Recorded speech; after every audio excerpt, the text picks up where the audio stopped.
Bonjour à tous, je vais vous présenter dans cette vidéo la méthode qui consiste à réaliser des opérations sur les fractions. Donc là ça va être un rappel au niveau du collège sur tout ce que vous avez vu sur les fractions. Donc additionner deux fractions ou soustraire deux fractions entre elles, multiplier ou diviser deux fractions entre elles, ou comment simplifier aussi des fractions. Donc on va utiliser par exemple le fait que quand on additionne ou qu'on soustrait deux fractions, il faut absolument le même dénominateur. D'accord, donc on va avoir tendance à modifier au moins une des deux fractions pour obtenir le même dénominateur et donc pouvoir rassembler ces deux fractions. Quand on va multiplier deux fractions, c'est ce qu'il y a de plus simple. Multiplier deux fractions, c'est-à-dire qu'on va multiplier tout simplement les deux numérateurs et les deux dénominateurs entre eux.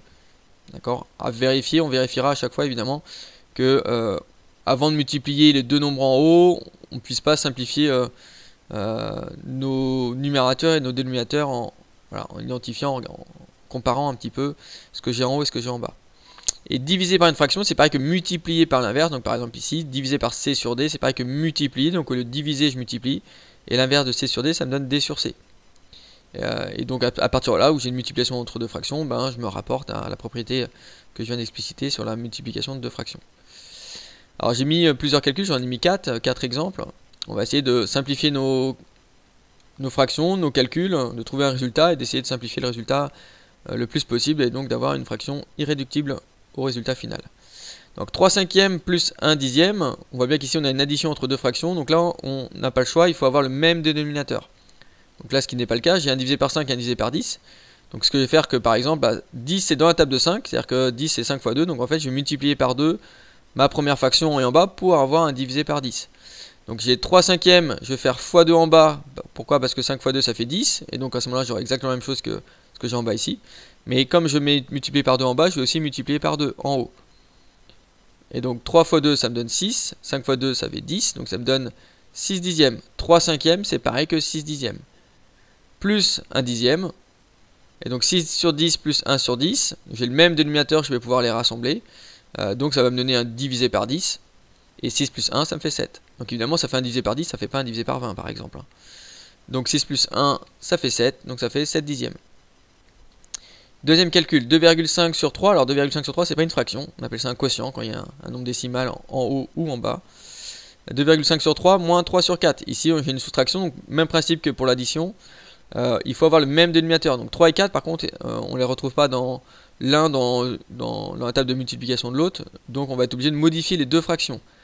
3 et 4, je peux mettre par exemple sur 12. 3 fois 4, 12. Donc si je fais x4 la première et x3 la deuxième, je vais avoir du divisé par 12 sous les deux. Donc le plus simple c'est ça, si vous ne savez pas trop, si vous êtes perdu pour savoir quel dénominateur choisir, vous multipliez par le dénominateur de l'autre.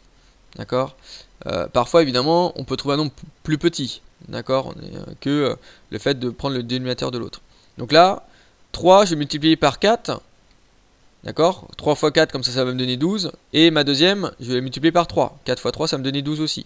Donc la première je multiplie par 4, donc il faut que je multiplie aussi par 4 en haut.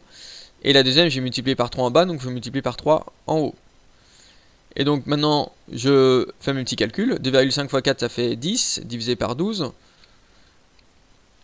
D'accord, donc là j'obtiens bien le même dénominateur, c'est ce que je voulais. Et 3 fois 3, ça fait 9. Maintenant, 12 et 12, je mets 12. D'accord, et pas 0, on ne fait pas 12 moins 12 par exemple. Donc j'ai le même dénominateur, je remets le même dénominateur. Et 10 moins 9, donc ça fait un douzième. Ici, j'ai mis le troisième ici qui paraît simple, mais vous avez tendance à vous tromper. Vous avez tendance à multiplier le 5 en haut et en bas. À faire 5 fois 2 et 5 fois 3. Non, c'est pas bon. 5, c'est pareil que 5 divisé par 1. Donc là, je vous conseille de rajouter un petit divisé par 1 pour éviter de vous tromper. Donc 5, c'est pareil que 5 divisé par 1. Donc ça fait 5 divisé par 1 fois 2 tiers. Et là, je me ramène à une multiplication de deux fractions, ce qui est le plus simple. Donc je fais 5 fois 2 divisé par 1 fois 3. Parce que j'ai en haut, je multiplie les deux du haut ensemble, je multiplie les deux du bas ensemble. Donc ça me donne, là on peut regarder, essayer de voir un peu si on peut simplifier. On n'a pas de facteur commun. Donc 5 fois 2 ça fait 10. 1 fois 3 ça fait 3. Ma dernière fraction ici, 9 huitièmes. Donc je réécris le 9 huitièmes. Et j'ai un divisé par 3 demi. Divisé par 3 demi, divisé par une fraction, c'est pas que multiplier par l'inverse. L'inverse de 3 demi c'est 2 tiers. Donc le divisé par 3 demi, je multiplie.